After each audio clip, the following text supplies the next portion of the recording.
الحمد لله الحمد لله وحده والصلاة والسلام على من لا نبي بعده أما بعد فأعوذ بالله من الشيطان الرجيم بسم الله الرحمن الرحيم يا أيها الذين آمنوا اتقوا الله وقولوا قولا سديدا يصلح لكم أعمالكم ويغفر لكم ذنوبكم ومن يطع الله ورسوله فقد فاز فوزا عظيما صدق الله مولانا العظيم وصدق رسوله النبي الأمي الكريم ونحن على ذلك لمن الشاهدين والشاكرين والحمد لله رب العالمين رب اشرح لي صدري ويسر لي أمري واحلل عقدة من لساني يفقه قولي سبحانك لا علم لنا إلا ما علمتنا إنك أنت العليم الحكيم اللهم انفعنا بما علمتنا وعلمنا ما ينفعنا إن الله وملائكته يصلون على النبي يا أيها الذين آمنوا صلوا عليه وسلموا تسليما اللهم صل وسلم وبارك على سيدنا ومولانا محمد وعلى آله وأصحابه وأتباعه وأزواجه وذرياته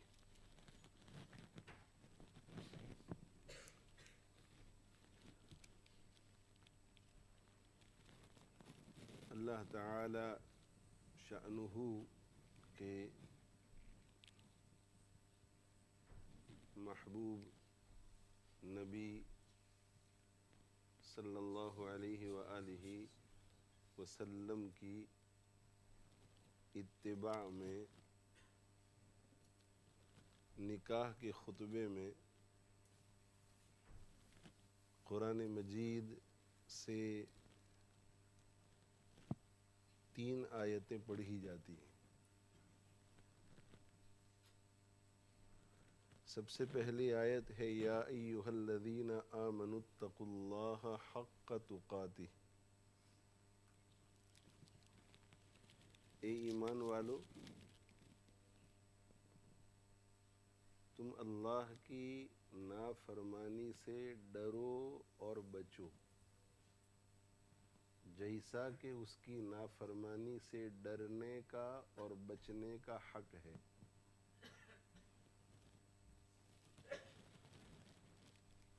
اللہ کی نافرمانی سے بچو، اللہ کو ناراض کرنے سے بچو، اللہ کی نافرمانی سے ڈرو، اللہ کو ناراض کرنے سے ڈرو، اللہ کو ناراض کرنے والی چیزوں سے بچو، اللہ کو ناراض کرنے والی چیزوں سے ڈرو جیسا کہ ان سب چیزوں سے ڈرنے کا بچنے کا حق ہے۔ وَلَا تَمُوتُنَّ إِلَّا وَأَنْتُمْ مُسْلِمُونَ،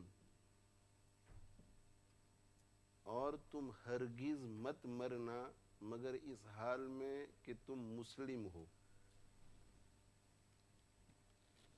مسلم ہونے کی حالت میں مرنا،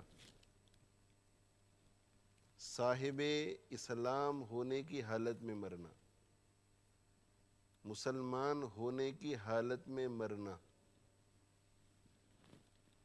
اب مسلمان کسے کہتے ہیں؟ مسلمان اسے کہتے ہیں جو اللہ تعالی شأنہ نے جن چیزوں پر ایمان لانے کا حکم فرمایا ہے ان چیزوں پر ایمان لے آئے، اور اس کے بعد اللہ تعالی شأنہ نے جن کاموں کو کرنے کا حکم فرمایا ہے ان کاموں کو کرے، اور جن کاموں سے بچنے کا حکم فرمایا ہے ان کاموں سے بچے۔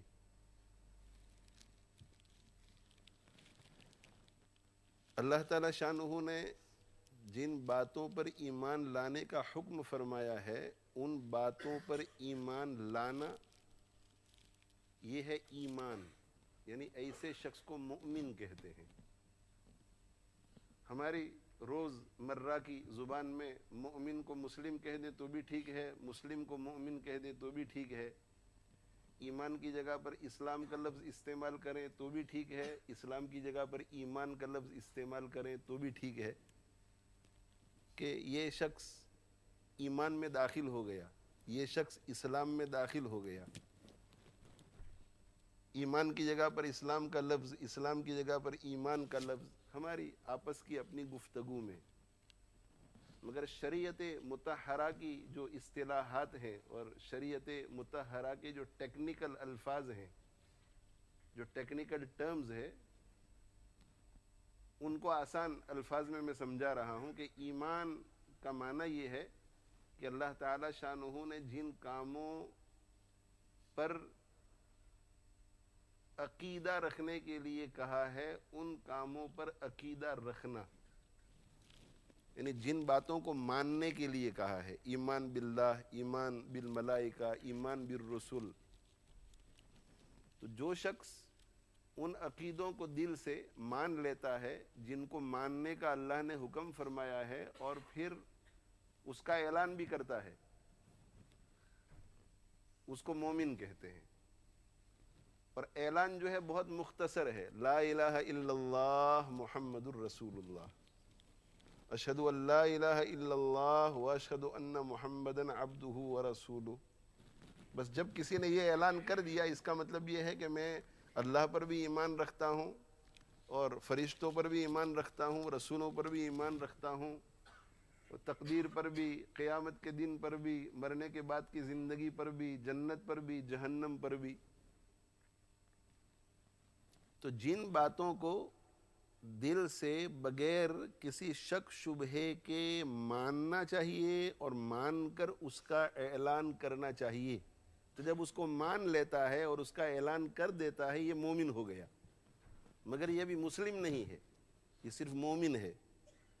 مومن ہونے کے بعد اللہ جل جلالہ وعم نوالہ کی طرف سے احکام لاگو ہوتے ہیں، یہ کام کرو، یہ کام کرو، یہ کام کرو، یہ کام کرو، یہ مت کرو، یہ مت کرو، یہ مت کرو، یہ مت کرو۔ جن کاموں کو کرنے کا حکم ہوتا ہے ان کاموں کو کرنے والا، اور جن کاموں سے بچنے کا حکم ہوتا ہے ان کاموں سے بچنے والا مسلم کہا جاتا ہے۔ اب ظاہر ہے کہ ایک شخص تمام فرائض، تمام واجبات کا اہتمام کرتا ہے اور تمام گناہوں سے بچتا ہے تو یہ کامل مسلم ہے، اور ایک شخص تمام فرائض، تمام واجبات کا اہتمام کرتا ہے، تمام گناہوں سے بچتا ہے سوائے ایک گناہ کے کہ وہ شراب پیتا ہے، تو اب یہ مسلم تو ہے مگر تھوڑا ناقص ہو گیا۔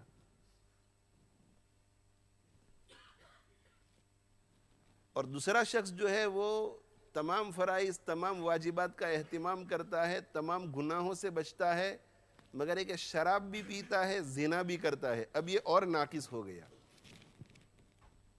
تو جن کاموں کو کرنے کا حکم ہوا ہے ان کاموں میں سے کسی کام کو چھوڑنا، اور جن کاموں سے بچنے کا حکم ہوا ہے ان کاموں میں سے کسی کام کو کرنا، اس سے اسلام میں نقص آتا ہے، اسلام میں کمی آتی ہے۔ تو عقائد درست ہے تو مومن، اور اس کے بعد پورا دین اس کی زندگی میں ہے، تمام فرائض، تمام واجبات، تمام مکروہات تحریمیہ سے بچنا اور تمام حرام کاموں سے بچنا، تو یہ کامل مسلم، تو مومن بھی ہے مسلم بھی ہے۔ یہ مومن اور یہ مسلم یعنی پورے دین پر عمل کرنے والا، اور اسلام کا اس سے آگے والا ایک درجہ ہے کہ تمام فرائض سے بچتا ہے، تمام فرائض کو کرتا ہے، تمام واجبات کو بھی بجا لاتا ہے، تمام حرام سے بچتا ہے، تمام مکروہات تحریمیہ سے بچتا ہے، اور سنن غیر موقدہ بھی اس کی زندگی میں ہے، اور آگے مستحبات بھی ہیں، اور آگے نوافل بھی ہے، اس کی کوئی پھر حد نہیں ہے اسلام کی۔ مثل کلمۃ طیبۃ کشجرۃ طیبۃ اصلها ثابت وفرعها فی السماء، اسی کو قرآن کی اس آیت میں بیان کیا گیا ہے کہ اصلها ثابت، کہ یہ جو اسلام کا درخت ہے، اتنے اعمال کہ ایک برانچ نکلا، دوسرا برانچ، فرع سے فرع، شاخ سے شاخ، پتے، پھل، پھول، اتنا بڑا درخت ہو جاتا ہے۔ فرائض بھی، واجبات بھی، سنن مؤکدہ بھی، سنن غیر مؤکدہ بھی، مستحبات بھی، نوافل بھی، جیسے ہمارے اکابر مشائخ کا حال ہوتا ہے۔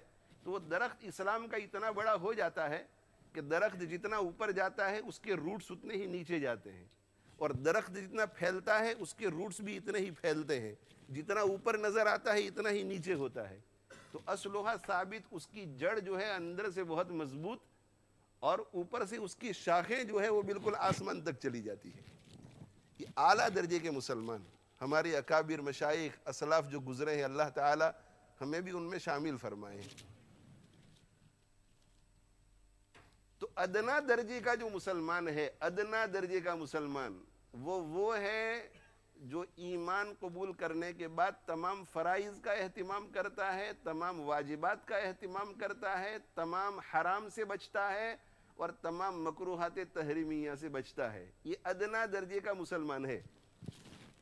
اور اس آیت میں حکم یہ ہو رہا ہے کہ اے ایمان والو، اللہ کو ناراض کرنے والی چیزوں سے بچو جیسے کہ ان سے بچنے کا حق ہے، اور تم ہرگز مت مرنا مگر اس حال میں کہ تم مسلم ہو، یعنی کم سے کم ادنا درجے کے مسلمان ہونے کی حالت میں مرنا، یعنی جب تمہاری موت آئے تو تمہاری زندگی میں حرام نہ ہو، تمہاری زندگی میں مکروہ تحریمی نہ ہو، تمہاری زندگی سے کوئی فرض نہ چھوٹ رہا ہو، کوئی واجب نہ چھوٹ رہا ہو۔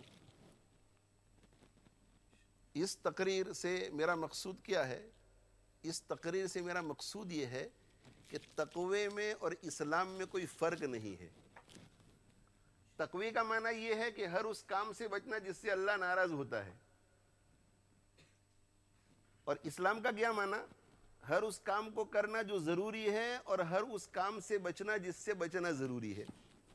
تو اب آیت کا خلاصہ کیا نکلا کہ اے ایمان والو، اللہ تعالی شانہ کو ناراض کرنے والے کاموں سے بچو اور ڈرو، اور اس حال میں مرو کہ تم اللہ جل جلالہ و عم نوالہ کے کو ناراض کرنے والے کسی کام میں مبتلا نہ ہو۔ گویا تقوی والی زندگی اختیار کرو اور تقوی والی موت تمہیں نصیب ہو۔ تموتون کما تحیون، جیسی زندگی ہوگی ویسی موت آئے گی۔ تو یا ایھا الذین آمنوا اتقوا اللہ حق تقاتہ، تقوی والی زندگی اختیار کرو۔ تقوی والی زندگی اختیار کرو گے تو آگے کی چیز نصیب ہوگی کہ موت بھی تقوی پر آئے گی، اور اگر زندگی تقوی والی نہیں ہوگی تو ہو سکتا ہے کہ موت بھی اللہ کی نافرمانی میں آئے۔ اعاذنا اللہ من ذلک۔ اے ایمان والو، اللہ کو ناراض کرنے والی چیزوں سے بچو اور ڈرو جیسے کہ ان سے بچنے کا اور ڈرنے کا حق ہے۔ اس کی تفسیر بعض روایات میں ملتی ہے کہ اللہ کی نافرمانی سے ڈرو اور بچو جیسے کہ اس سے ڈرنے کا اور بچنے کا حق ہے۔ اس کا کیا معنی؟ تو کہ ہوا ان یطاع ولا یعصى، اس کا معنی یہ ہے کہ اللہ کی فرما برداری کی جائے اور کبھی بھی اس کی نافرمانی نہ کی جائے۔ وَأَن يُشْكَرَ وَلَا يُكْفَرْ، اور یہ کہ اللہ کی شکر گزاری کی جائے اور کبھی بھی ناشکری نہ کی جائے۔ وَيُذْكَرْ وَلَا يُنْسَى، اور یہ کہ اللہ کو یاد رکھا جائے اور کبھی بھی اس کو بھولا نہ جائے۔ اللہ کی یاد ہمیشہ رہے، ہر دم اللہ اللہ کر، نور سے اپنا سینہ بھر۔ دل پر محنت کرو میرے بھائیو کہ دل میں اللہ کا ذکر رچ بس جائے، اور اذا صلحت صلح الجسد کلہ، دل میں اگر ذکر رچ بس جائے گا تو آنکھوں میں بھی ذکر ہوگا، کانوں میں بھی ذکر ہوگا، زبان میں بھی ذکر، دماغ میں بھی ذکر، ہاتھوں میں بھی ذکر۔ وہ عضو پھر اللہ کی نافرمانی نہیں کر سکتا جس میں اللہ کا ذکر ہو۔ ہر دم اللہ اللہ کر، نور سے اپنا سینہ بھر، جیے تو اس کا ہو کر جی، مرے تو اس کا ہو کر مر۔ اللہ کو ہر وقت یاد کیا جائے اور کبھی بھی اللہ کو بھلایا نہ جائے۔ یہ نہیں کہ کبھی ذکر کیا کبھی نہیں کیا, کبھی تسبیح پڑھ لی تو اللہ یاد ہے, بعد میں پھر چھٹی نہیں. ذکر پر اتنی محنت کرو کہ زبانی ذکر سے قلبی اور دماغی ذکر پر انسان آ جائے کہ ہر وقت اسے اللہ یاد آ رہا ہو. تیرا آئینہ عالم رنگ و بو ہے, جدھر دیکھتا ہوں ادھر تو ہی تو ہے. جہاں دیکھے بس اللہ یاد آئے. تو ایسا قلب بناؤ اپنا, ایسا دل بناؤ کہ وہ ذاکر ہو جائے, اللہ کو ہر وقت یاد کرنے والا ہو جائے, کبھی اللہ کو بھلایا نہ جائے. اور جب اللہ ہمیشہ یاد رہے گا تو پھر ہمیشہ شکر گزار بندہ رہے گا, کبھی بھی ناشکری نہیں کرے گا. اور جب شکر گزار ہو جائے گا تو کبھی بھی اللہ کی نافرمانی نہیں ہوگی, ہمیشہ اللہ کی اطاعت ہوگی. یہ ہے تقوی, یہ ہے کما حقہ تقوی. تو حکم یہ ہو رہا ہے کہ تقوی اختیار کرو, تقوی والی زندگی اختیار کرو, تقوی پر رہو اور تقوی پر مرو. اس پہلی آیت میں جسے اللہ کے نبی صلی اللہ علیہ وآلہ وسلم تلاوت فرماتے تھے خطبے کے, نکاح کے خطبے کے موقع پر, اس میں کیا مضمون ہمیں ملتا ہے؟ اس میں ہمیں تقوی کی حد ملتی ہے کہ تقوی کی کوالٹی کیا ہونی چاہیے اور تقوی کی کوانٹٹی کتنی ہونی چاہیے. کوالٹی کوانٹٹی کتنی ہونی چاہیے. اللہ سے اس طرح ڈرو اور اللہ کا تقوی اتنا اختیار کر لو کہ کبھی بھی اللہ کو بھلایا نہ جائے, کبھی بھی اللہ کی ناشکری نہ ہو, کبھی بھی اللہ کی نافرمانی نہ ہو. یہ کوانٹٹی, کوالٹی. اور حد کتنی ہو اس کی, مدت کتنی, مرتے دم تک, مرتے دم تک. مدت بھی بیان کر دی کہ اس تقوی کو اس درجے تک پہنچانا ہے کہ کبھی بھی اللہ بھلایا نہ جائے, کبھی بھی اس کی ناشکری نہ کی جائے اور کبھی بھی اس کے نافرمانی نہ کی جائے. اور اسے رکھنا ہے کب تک؟ موت تک. دوسری آیت, یا ایھا الناس اتقوا ربکم, اے لوگو تم اپنے پروردگار کو ناراض کرنے والے کاموں سے ڈرو اور بچو. اس آیت میں یہ بتلایا جا رہا ہے کہ ایسا کرنا کیوں ہے. پہلی آیت میں یہ بتلایا جا رہا ہے کہ کرنا کیا ہے. پہلی آیت میں کیا بتلایا؟ کرنا کیا ہے. تو کرنا یہ ہے کہ اللہ تعالیٰ شانہ کو کبھی بھی ناراض نہیں کرنا ہے, اللہ کو کبھی بھولنا نہیں ہے, اللہ کی کبھی ناشکری نہیں کرنی ہے, اللہ کی کبھی نافرمانی نہیں کرنی ہے. حد بتا دی کہ کس حد تک جانا ہے اور کب تک کرنا ہے یہ کام. اور دوسری آیت میں یہ بتایا جا رہا ہے کہ کیوں, جو کہ اس لیے کہ اللہ جل جلالہ وعم نوالہ تمہارا مربی ہے. اتقوا ربکم, تم تمہارے اس رب کو ناراض کرنے سے ڈرو اور بچو جس نے تمہیں پیدا کیا. وہ تمہارا خالق ہے, وہ تمہارا خالق, اس نے تمہیں پیدا کیا ہے. اور صرف خالق نہیں کہ پیدا کر کے چھوڑ دیا, بلکہ مربی بھی ہے. وہ تمہاری تربیت بھی کرتا ہے, تمہاری پرورش بھی کرتا ہے. اور رب کسے کہتے ہیں عربی زبان میں؟ رب اسے کہتے ہیں جو کسی ادنا چیز کو درجہ کمال تک پہنچاتی ہے. رب کس کو کہتے ہیں؟ اس کو کہتے ہیں جو کسی ادنا چیز کو, چھوٹی چیز کو درجہ کمال تک پہنچائے, اور درجہ کمال تک پہنچانے تک میں اس کی جتنی ضرورتیں ہیں وہ ساری ضرورتیں پوری کرے. تو جسم کے اعتبار سے اللہ ہمیں درجہ کمال تک پہنچاتے ہیں, علم کے اعتبار سے درجہ کمال تک پہنچاتے ہیں, روحانی اعتبار سے درجہ کمال تک پہنچاتے ہیں. جس لائن سے لے لو درجہ کمال تک اللہ ہی پہنچاتے ہیں. وہی ہمارے لیے سارے اسباب مہیا کرتے ہیں. تو وہ ہمارے خالق بھی ہیں, اور صرف خالق نہیں بلکہ مربی بھی ہے. تو اس آیت میں یہ کہا جا رہا ہے کہ وہ جو تقوی اختیار کرنا ہے, کرنا گیا ہے تقوی, ایسی زندگی اختیار کرنی ہے کہ اللہ جل جلالہ وعم نوالہ کی ایک گھڑی ایک آن کے لیے بھی نافرمانی نہ ہو, اسے ایک آن ایک گھڑی کے لیے بھی بھولا نہ جائے, اور ایک آن ایک گھڑی کے لیے بھی اس کی ناشکری نہ کی جائے. یہ کرنا یہ ہے. کیوں کرنا ہے؟ اس لیے کہ یہ اس کا حق ہے, وہ ہمارا خالق ہے اور وہ ہمارا مربی ہے. اسلم اسلم اذ قال له ربه اسلم. جب ابراہیم علیہ السلام کو حکم ہوا, اللہ تعالیٰ شانہ نے کہا کہ اسلم, اسلم تو مسلم ہو جا. فرما بردار ہو جا، میں جو کام کرنے کے لیے تجھے کہوں وہ کام کر، اور جس کام سے بچنے کے لیے کہوں اس کام سے بچ، میرا ہو جا، متقی ہو جا، میری ناراضگی نافرمانی سے بچنے والا ہو جا۔ تو صرف اتنا کہنا کافی تھا کہ اسلمت لک، میں آپ کے لیے مسلم ہو گیا، مگر نہیں، اسلمت لرب العالمین، آپ کے لیے میں اپنی گردن نہ جھکاؤں، سر تسلیم خم ہے، جو مزاج یار میں آئے، یہ تو آپ کا حق ہے، اس لیے کہ آپ صرف میرے مربی نہیں، آپ تو تمام جہانوں کے مربی ہے، یہ تو آپ کا حق ہے۔ تو پہلے ایک حکم ہوا جو بظاہر مشکل لگتا، لیکن اب جب یہ پتا چل گیا کہ نہیں نہیں، یہ کام تو محسن کے لیے کرنا ہے، مربی کے لیے کرنا ہے، تو اب آسان ہو گیا کہ اوہو یہ تو ان کا حق ہے، یہ کام تو ہمیں کرنا ہی چاہیے۔ تو پہلی آیت میں بتلایا کہ کیا کرنا ہے، دوسری آیت میں بتایا کہ کیوں کرنا ہے، اور تیسری آیت میں بتلایا جا رہا ہے کہ کس طرح حاصل کرنا ہے اس کو۔ یا ایھا الذین آمنوا اتقوا اللہ وقولوا قولا سدیدا، اے ایمان والو تم اللہ تعالی شانہ کو ناراض کرنے والے تمام کاموں سے بچو، اور بچنے کا طریقہ کیا ہے؟ اپنی زبان پہ کنٹرول کرو۔ یہ بنیاد بتائی کہ یہ جو تمہیں مشکل لگ رہا ہے کام، کچھ نہیں کرنا ہے، بس کانسنٹریٹ اس ایک بات پر کرو کہ مجھے اپنی زبان کو کنٹرول کرنا ہے۔ اگر اس پر محنت کرو گے زبان کو کنٹرول کرنے پر، تو پورا تقویٰ تمہاری زندگی میں آ جائے گا۔ اے ایمان والو، اللہ کو ناراض کرنے والے کاموں سے بچو اور ڈرو، ڈرو اور بچو۔ اللہ کو ناراض کرنے والے کاموں سے ڈرو اور بچو۔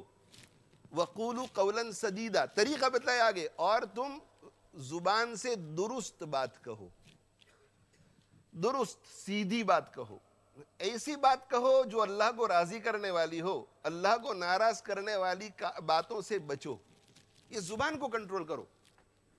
آپ صلی اللہ علیہ وآلہ وسلم نے ایک مرتبہ غالباً حضرت ابو ذر غفاری رضی اللہ تعالی عنہ کو، اور یا کسی اور صحابی کو، ساری تفصیلات بتائی کہ یہ ایسا ہے اور یہ یوں ہے اور یہ ہے اور یہ ہے، اور اخیر میں جا کر کے فرمایا کہ الا اخبرک بملاک ذلک کلہ، یہ بہت اونچی چیز ہے، یہ یوں اونچی چیز ہے، یہ سب بتایا، اونچی اونچی ساری بڑی بڑی چیزیں، اور اخیر میں جا کر کے کہا کہ دیکھ ابو ذر، میں نے تجھے بہت اونچی اونچی اور کام کی باتیں بتلائی ہے، ان سب کی جڑ میں تجھے بتلاؤں، ان سب کی بنیاد بتلاؤں کہ تو اگر اسے کر لے تو یہ ساری چیزیں تیری زندگی میں آ جائیں۔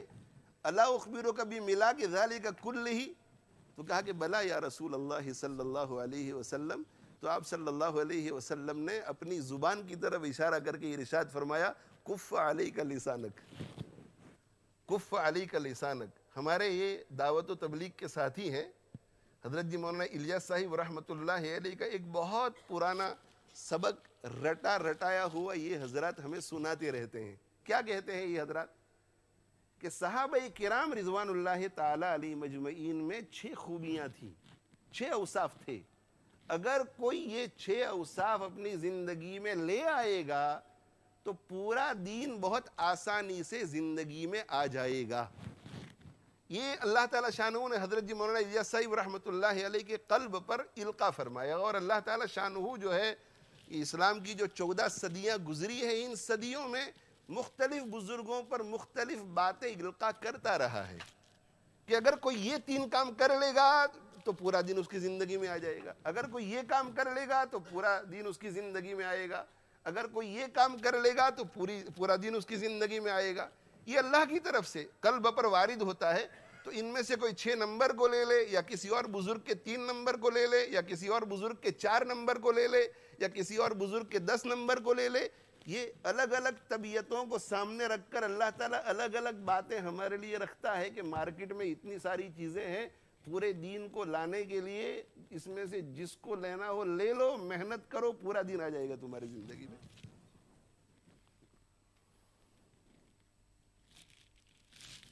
حضرت عمار ابن یاسر رضی اللہ تعالیٰ عنہ آپ فرماتے ہیں کہ 3 چیزیں ایسی ہیں کہ اگر کوئی ان پر محنت کرے گا تو پورا دن اس کی زندگی میں آ جائے گا۔ ثلاث من جمعہن جمال ایمان کلہ، 3 چیزیں ایسی ہیں کہ اگر کوئی اپنی زندگی میں لے آئے گا تو پورا دن اس کی زندگی میں آ جائے گا. یہ عمار ابن یاسر رضی اللہ عنہ فرماتے, صحابی رسول, یہ حدیث نہیں ہے, اللہ نے ان کے قلب پر یہ القاء فرمایا. بھائی وہ کیا باتیں ہیں؟ تو کہا سب سے پہلی بات ہے کہ عدل و انصاف کرنا, دوسری بات یہ کہ اللہ کے راستے میں خوب خرچ کرنا, اور تیسری بات یہ کہ سلام کو خوب پھیلانا. دیکھو یہ 3 نمبر ہو گئے.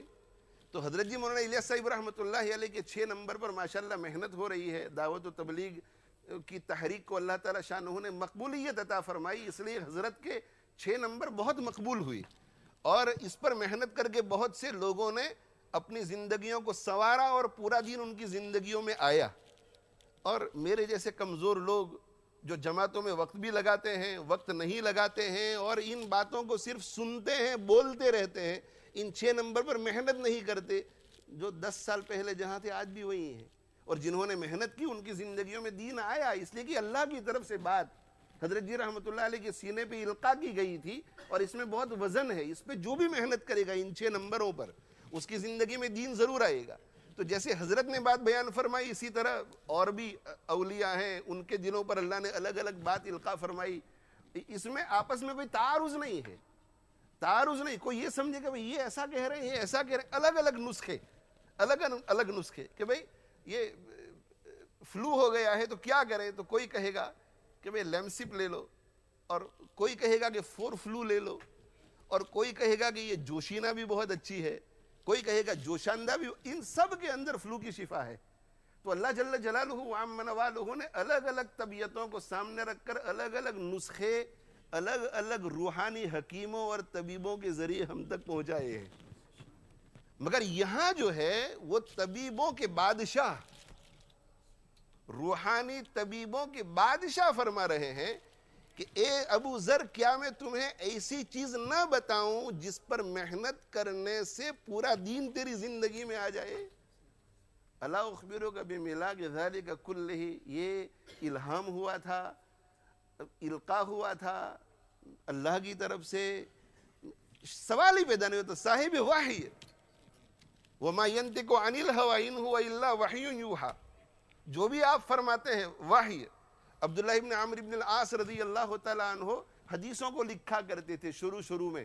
تو بعض صحابہ نے کہا کہ آپ بھی عجیب ہیں, اللہ کے نبی صلی اللہ علیہ وسلم جو کچھ ارشاد فرماتے ہیں لکھ لیتے ہیں, آپ صلی اللہ علیہ وسلم بھی ہمارے جیسے انسان ہیں, اور انسان کی عادت ہے کہ کبھی جو ہے کوئی سیریس گفتگو کرتا ہے, کبھی مذاق میں کوئی بات کہہ دیتا ہے, کبھی غصے میں کوئی بات کہہ دیتا ہے. تو آپ صلی اللہ علیہ وسلم کبھی کبھی بحیثیت نبی کے کوئی بات ارشاد فرماتے ہوں گے, وہ تو لکھنے کے قابل ہے, مگر کبھی بشری تقاضے سے غصے سے مغلوب ہو کر کوئی بات ارشاد فرما دیں, خوشی میں آپے سے باہر ہو کر کوئی بات ارشاد فرما دے. سب باتیں مت لکھا کرو, نہ لکھنے کی بات بھی تم لکھ لو گے. عبداللہ ابن عمرو ابن العاص رضی اللہ تعالیٰ عنہ اللہ کے نبی صلی اللہ علیہ وسلم کی خدمت میں حاضر ہوئے اور عرض کیا کہ میں آپ کی باتیں لکھا کرتا ہوں, اور بغیر کسی تمیز کے جو آپ ارشاد فرماتے ہیں لکھ لیتا ہوں, مگر میرے بعض ساتھیوں کا یہ مشورہ ہے مجھے. تو آپ صلی اللہ علیہ وسلم نے ارشاد فرمایا کہ یا عبداللہ اکتب, اے عبداللہ تم میری ہر بات کو لکھو. فإنی لا اقول الا حقا, اس لیے کہ اس زبان سے حق کے سوا کچھ نکل ہی نہیں سکتا. غصے میں بھی, ناراضگی میں بھی, خوشی میں بھی, ہر حال میں اس زبان سے حق کے سوا کچھ نہیں نکل سکتا. تو آپ صلی اللہ علیہ وسلم فرماتے کہ الا اخبرک بملاک ذالک کلہ, یہ جو اوپر میں نے تجھے بہت ساری اونچی اونچی باتیں بتلائیں, ان سب کو اگر زندگی میں لانے کے لیے ایک چیز اگر پکڑ لینی ہو تو میں تجھے بتلاؤں وہ چیز کیا ہے؟ کیوں نہیں اللہ کے رسول صلی اللہ علیہ وسلم, کف علیک ھذا, اس زبان کو کنٹرول کرو. آج کل میرے بھائیوں یہی ایک چیز ہے جس کو ہم کنٹرول نہیں کرتے. اور تو چیزیں ہوتی ہیں, پیسے پر بھی کنٹرول ہے, بیویوں پر اگر کنٹرول نہ ہو پھر بھی کنٹرول رکھنے کی کوشش تو کی جاتی ہے, بچوں پر کنٹرول نہ ہو کنٹرول رکھنے کی کوشش تو کی جاتی ہے, بیویاں بھی شوہروں پہ کنٹرول رکھنے کی بہت کوشش کرتی ہے اور بہت حد تک کامیاب بھی ہوتی ہے. ہر چیز پہ کنٹرول رکھنے کی کوشش کی جاتی ہے. اگر کسی کو ڈرگ کی عادت ہو گئی ہے وہ بھی بیچارہ کوشش کرتا ہے کہ میں کسی طرح نکل جاؤں. کسی کو زنا کی عادت ہو گئی وہ بھی کوشش کرتا ہے, کنٹرول کی کوشش. ایک چیز ایسی ہے جس پر کنٹرول کی کوئی کوشش نہیں ہے, اور وہ ہے زبان. عوام خواص ہر شخص کی زبان بے لگام ہو چکی ہے، آزاد ہو چکی ہے. شاید ہی کوئی اللہ کا بہت برگزیدہ بندہ ہوگا جو ہمارے زمانے میں زبان کے گناہ سے بچتا ہو. شاید ہی کوئی ہوگا. ہوں گے ایسے، ضرور ہوں گے اللہ کے ولی، کہیں نہ کہیں غیبت میں مبتلا ہو جاتے ہیں. زبان پہ کنٹرول، اس کا اصول جو ہے وہ یہ کہ تول پھر بول. پہلے تولو، سوچو پھر بولو، تولو پھر بولو. میں کہا کرتا ہوں اپنے دوستوں سے کہ ایک زمانہ وہ تھا صحابہ کرام رضوان اللہ تعالی علیہ مجمعین کا، تابعین کا، تبع تابعین کا، ہمارے اسلاف کا، کہ وہ پہلے تولتے تھے پھر بولتے تھے. پھر زمانہ خراب ہوا تو لوگوں نے یہ شروع کیا کہ بولنے لگے پھر تولنے لگے، مگر کم سے کم تولتے تھے. بولنے کے بعد تولتے تھے کہ یار یہ بات میری زبان سے نکل گئی، پتہ نہیں اچھی تھی بری تھی، صحیح تھی غلط تھی، پتہ نہیں میں نے. اور پھر بولنے کے بعد تولتے تھے، یعنی محاسبہ کرتے تھے، اسیس کرتے تھے، تو ان کو احساس ہوتا تھا کہ نہیں میں نے غلط کیا. پھر وہ توبہ کر لیتے، معافی مانگتے تھے. اب ہم جس زمانے میں ہیں، اس زمانے میں بولتے تو بہت ہیں، تولتے بالکل نہیں. نہ بولنے سے پہلے تولتے ہیں، نہ بولنے کے بعد. اور اگر کوئی ہمیں متوجہ بھی کرتا ہے تول کر، کوئی اور اگر ہماری بات کو تولتا ہے اور کہتے ہیں کہ مولانا آپ نے ذرا بات حد سے باہر کہہ دی ہے، مناسب نہیں آپ نے بات کہی، نہیں، ہم اس کے لیے بھی تیار نہیں، تولنے کے لیے تیار ہی نہیں. زبان پر میرے بھائیو کنٹرول. آپ صلی اللہ علیہ وسلم ارشاد فرماتے ہیں کہ السکوت خیر من املاء الشر، املاء الخیر خیر من السکوت. دو اصول بیان کیے. املاء الخیر خیر من السکوت، اگر اچھی بات بولنے کا موقع ہو تو اس وقت خاموش رہنا اچھا نہیں ہے، اس وقت بولنا اچھا ہے. اچھی بات بولنے کا موقع ہو تو اس وقت خاموش نہیں رہنا چاہیے.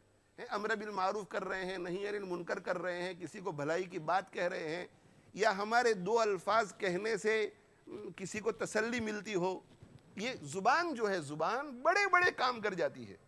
بڑے بڑے کام، بڑے بڑے اچھے کام بھی، بڑے بڑے برے کام بھی. ابھی ہمارے دلہا میاں جو ہے وہ ایک جملہ بولیں گے، ایک جملہ صرف بولیں گے کہ میں نے اس کو اپنے نکاح میں قبول کیا. بس ایک جملہ بولنے سے حرام چیز حلال ہو جائے گی. اور اگر کوئی شوہر اپنی بیوی کو ایک جملہ بول کر کہہ دے کہ تجھے 3 طلاق، تو حلال چیز حرام ہو جاتی ہے. حرام چیز حلال، حلال چیز حرام. ایک شخص صرف اتنا بول دے اشہد ان لا الہ الا اللہ واشہد ان محمدا عبدہ ورسولہ، کفر سے نکل کر اسلام میں آ گیا. اور اسی زبان سے اگر وہ اتنا کہہ دے کہ میں قرآن مجید کی ایک آیت کو نہیں مانتا، بس دائرہ اسلام سے خارج ہو گئے. دیکھو زبان کتنے بڑے بڑے کام یہ کرتی ہے. حدیث میں آتا ہے کہ من عزا ثقلا کسی بردن فی الجنہ. ایک ایسی عورت جو اپنے بچے کو کھو چکی ہے، یا تو انتقال کر گیا ہے وہ بچہ، یا یہ کہ گم ہو گیا، تو ایسی عورت کو اگر کوئی ایک جملہ تعزیت کا کہہ دے کہ بہن صبر کر، اللہ تعالیٰ آخرت میں تجھے بہت اجر دے گا، بس اتنا کہہ دے.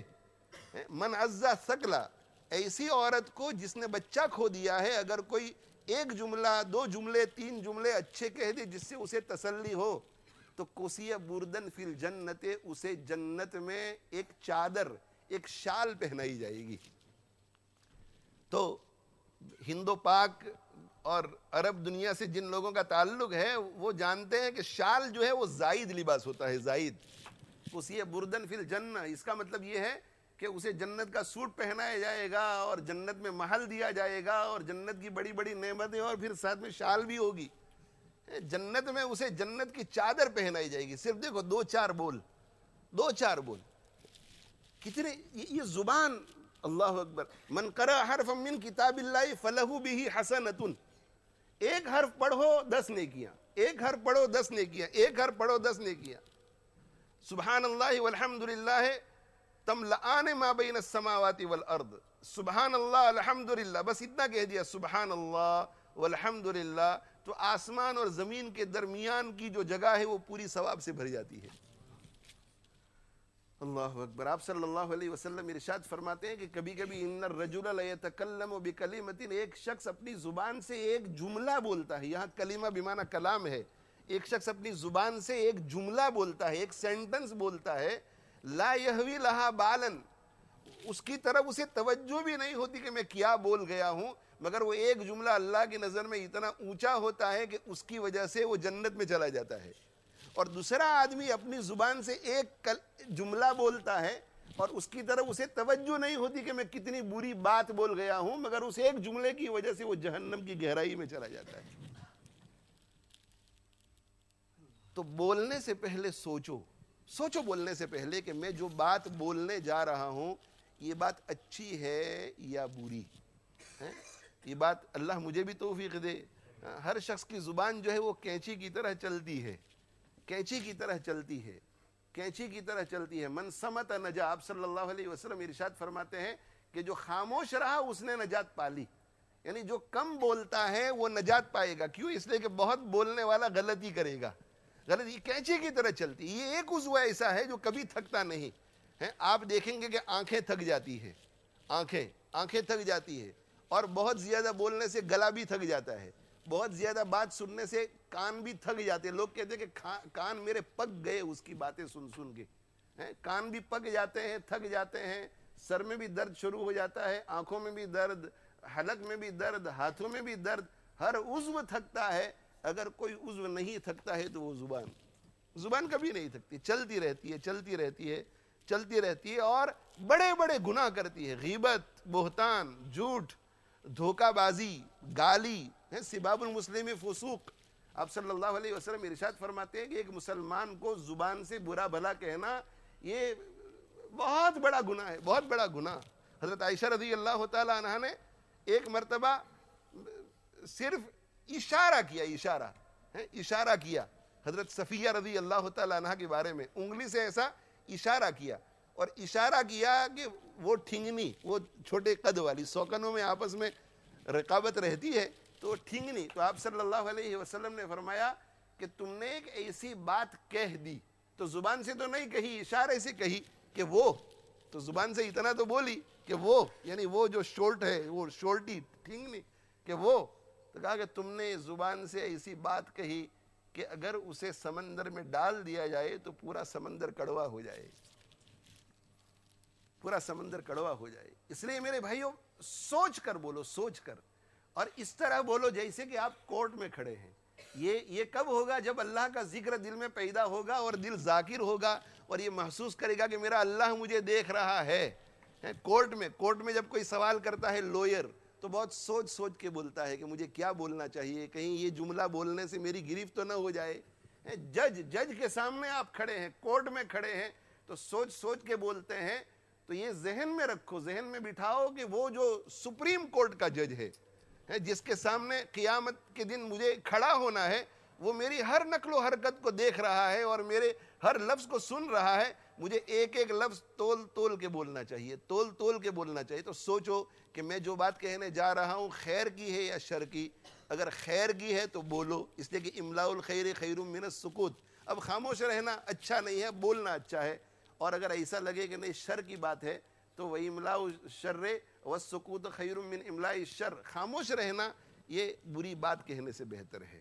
تو میرے بھائیوں پہلی آیت میں یہ بتلایا گیا کہ ہمیں کرنا کیا ہے، اور کیا کرنا ہے؟ ہمیں اللہ تعالیٰ کو ناراض کرنے والے ہر کام سے بچنا ہے. اور کس طرح بچنا ہے؟ کس طرح؟ تو ہر آن ہر گھڑی اسے کبھی بھلانا نہیں ہے، اسے یاد رکھنا ہے. ہر آن ہر گھڑی اس کی شکر گزاری کرنی ہے، ناشکری نہیں. ہر آن ہر گھڑی اس کی فرما برداری کرنی ہے، نافرمانی نہیں. اور کب تک؟ موت تک. یہ تو کام کرنا ہے. کیوں کرنا ہے؟ اس لیے کہ یا ایھا الناس اتقوا ربکم الذی خلقکم من نفس واحدہ. وہ ہمارا خالق ہے اور مربی ہے، یہ ان کا حق ہے. اب کیسے کرنا ہے؟ یہ زندگی میں لانا کیسے ہے؟ تو یا ایھا الذین آمنوا اتقوا اللہ وقولوا قولا سدیدا. قولا سدیدا، یہ زبان پر میرے بھائیو محنت کرو، زبان پر محنت کرو، زبان پر محنت کرو. سوچو، تولو اور پھر بولو، تولو اور پھر بولو، تولو اور پھر بولو. یہ زبان عجیب ہے میرے بھائیو. زبان جراحات السنان لها التیام ولا یلتام ما جرح اللسان. یہ تلوار اور نیزے کے جو زخم ہوتے ہیں وہ کسی نہ کسی وقت مندمل ہو جاتے ہیں، لیکن زبان سے دل پر جو زخم آتا ہے زندگی پر مندمل نہیں ہوتا. آپ جو ہیں آپ ہاتھ سے المسلم من سلم المسلمون من لسانہ ویدہ، حدیث ہے کہ کامل مسلمان وہ ہے جس کے ہاتھ اور جس کی زبان سے، جس کی زبان اور جس کے ہاتھ سے دوسرے لوگ صحیح سالم رہے. تو محدثین نے اس میں کلام کیا ہے کہ زبان کو پہلے لائے اور ہاتھ کو بعد میں. اس کی کیا وجہ ہے؟ حالانکہ ہاتھ سے جو نقصان پہنچ سکتا ہے وہ زبان سے نہیں. اور آپ صلی اللہ علیہ وسلم پہلے فرماتے ہیں کہ کامل مسلمان وہ ہے جس کی زبان سے اور جس کے ہاتھ سے دوسرے مسلمان صحیح سالم رہے. تو پہلے زیادہ ڈینجرس چیز کو بیان کرنی چاہیے تھی. زبان سے کسی کی ناک نہیں ٹوٹ سکتی مگر ہاتھ سے ناک بھی ٹوٹ سکتی ہے. تو پہلے زبان کا کیوں ذکر کیا؟ تو محدثین فرماتے ہیں کہ زبان کا ذکر اسی لیے کیا کہ زبان جتنی ڈینجرس ہے اتنا ہاتھ نہیں. کیوں؟ اس لیے کہ ہاتھ سے آپ اسی کو تکلیف پہنچا سکتے ہیں جو کلوز رینج میں ہو، جس کے چہرے تک مکہ پہنچ سکے. مگر دیوار کی اس جانب جو کھڑا ہے اسے بھی آپ زبان سے تکلیف پہنچا سکتے ہیں. بلکہ انڈیا میں جو بیٹھا ہوا ہے اسے بھی ٹیلی فون پر آپ زبان کے ذریعے تو تکلیف پہنچا سکتے ہیں. اور جو مر گیا ہے اسے بھی آپ زبان سے تکلیف پہنچا سکتے ہیں. جو زندہ ہے اسے آپ ہاتھ سے تکلیف پہنچا سکتے ہیں، مرے ہوئے کو نہیں. مگر جو مر چکا ہے اس کے بارے میں آپ بری بھلی بات کہو تو وہاں اطلاع ہوتی ہے عالم برزخ میں کہ فلاں آدمی تمہارے بارے میں ایسی بدزبانی کر رہا ہے، تو عالم برزخ میں بھی تکلیف پہنچتی ہے. اور وہ جو ابھی دنیا میں پیدا نہیں ہوا ہے اسے بھی آپ تکلیف پہنچا سکتے ہیں. کسی کے خاندان کے بارے میں ایسا کہہ دو کہ تمہارا خاندان کا ہر شخص حرامی ہے اور آپ دنیا سے چلے جاؤ، مر جاؤ. تو تمہارے مر جانے کے بعد جو لوگ دنیا میں آئیں گے ان کو کہیں گے کہ بھائی ہمارے پیسٹن میں ایک آدمی تھا جس نے ہمارے خاندان کے بارے میں ایسا تبصرہ کیا تھا. تو دیکھو مرنے کے بعد بھی وہ تکلیف پہنچا رہا ہے. تو قریب بھی تکلیف پہنچاتا ہے، دور بھی، زبان سے، ماضی میں بھی، اس وقت بھی، مستقبل میں بھی. تو ہر شخص کو تکلیف پہنچائی جا سکتی ہے. اس لیے میرے بھائیوں زبان کے اوپر کنٹرول رہے. اللہ تعالیٰ شانہ مجھے عمل کی توفیق دے. بس اور بھی بہت سارے طریقے ہیں تقوی کو زندگی میں لانے کے، مگر یہ ایک گر ہے جو اس آیت میں بیان کیا گیا ہے. بہت سی جگہوں پر ہے کہ یا ایھا الذین آمنوا اتقوا اللہ وکونوا مع الصادقین. اے ایمان والو تم اللہ کو ناراض کرنے والے کاموں سے ڈرو اور بچو، اور اللہ کو ناراض کرنے والے کاموں سے جو لوگ بچتے ہیں ان کی صحبت میں رہو. تو پتہ چلا کہ متقین کی صحبت سے بھی تقوی آتا ہے. یا ایھا الذین آمنوا اتقوا اللہ ولتنظر نفس ما قدمت لغد. اے ایمان والو تم ڈرو اور آخرت کی فکر کرو. معلوم ہوا کہ آخرت کی فکر کرنے سے بھی تقوی زندگی میں آتا ہے. تو یا ایھا الذین آمنوا اتقوا اللہ وقولوا قولا سدیدا، زبان پر کنٹرول کرنے سے بھی تقوی زندگی میں آتا ہے. حضرت عقبہ ابن عامر رضی اللہ تعالیٰ عنہ کی حدیث پر اپنی بات کو ختم کرتا ہوں. ان سے پوچھا گیا، انہوں نے پوچھا گیا اللہ کے رسول صلی اللہ علیہ وسلم من نجات، نجات کا کیا راستہ ہے؟ تو آپ صلی اللہ علیہ وسلم نے فرمایا کہ املک علیک لسانک، اپنی زبان کو کنٹرول میں رکھو. ولیسعک بیتک، اور گھر میں بیٹھے رہو، زیادہ باہر بغیر ضرورت کے مت نکلو. اور وابکی علی خطیئتک، اپنی غلطیوں کے اوپر رویا کرو. اللہ تعالیٰ شانہ مجھے آپ کو عمل کی توفیق عطا فرماوے. اللہ تعالیٰ تقوی والی زندگی نصیب کرے، اس کی یاد والی زندگی نصیب کرے، اس کی شکر گزاری والی زندگی نصیب کرے، اور مرنے سے پہلے پہلے مرنے کی تیاری کی توفیق دے. اللہ ہم سب کو پیار محبت سے رہنے والا بنائے، شیر و شکر اللہ بنائے، ایک اور نیک بنائے. آپس کے جو رنجشیں اختلافات شیطان پیدا کرتا ہے اللہ تعالیٰ شانہ اسے پرے کرنے والا بنا دے. اور اللہ تعالیٰ شانہ آج جو نکاح ہو رہا ہے دلہا دلہن میں خوب محبت پیدا فرماوے، خوب مودت پیدا فرماوے، انس و الفت والی زندگی عطا فرماوے. اور نکاح کے بعد ان دونوں کے تقوی میں برکت پیدا فرماوے، اور ان دونوں کو دین کی خدمت کے لیے قبول فرماوے. ان کے ماں باپ کے لیے، دونوں خاندانوں کے لیے، ہم سب کے لیے انہیں، ان کی ہونے والی اولاد اور ان کی نسلوں کو آنکھوں کی ٹھنڈک کا ذریعہ بنائے، صدقہ جاریہ بنائے. ہم سبھی کو اللہ قبول فرماوے. وآخر دعوانا